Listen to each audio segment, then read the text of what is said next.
April 1987, and 33 defendants who thought the matter was over and done with 2 years ago are back in court, charged with murdering the president's husband.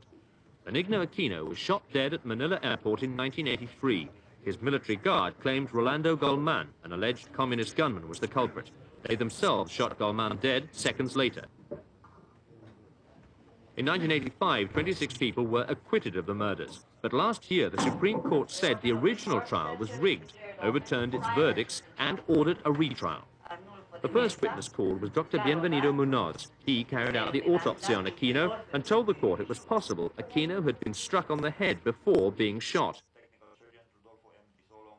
Outside, about 20 relatives of some of the accused staged a peaceful demonstration. They carried placards condemning the retrial as a gross violation of human rights and of the Filipino Constitution. A number of those on trial are now at large, including the former Chief of the Armed Forces, General Fabian Ver.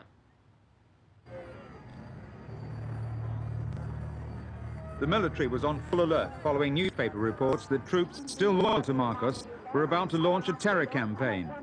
Trouble was expected as right-wingers demonstrated outside the U.S. Embassy. 4 fire engines were standing by as a warning to the demonstrators, and riot police moved in to guard the embassy. But the show of force expected by supporters of the exiled dictator didn't materialize. The demonstration, calling for the return of Marcos, was small and peaceful. The president, meanwhile, was upsetting leaders at a May Day reception in the capital. The unions have been demanding wage increases for workers, but Mrs. Aquino told them the country simply couldn't afford to meet their demands. The economy wasn't strong enough. Through the greater progress of our nation. Later, as 25,000 members of leftist unions staged a peaceful May Day rally at a sports stadium in Manila, the president's statement was denounced by one leader as anti-worker and pro-imperialist.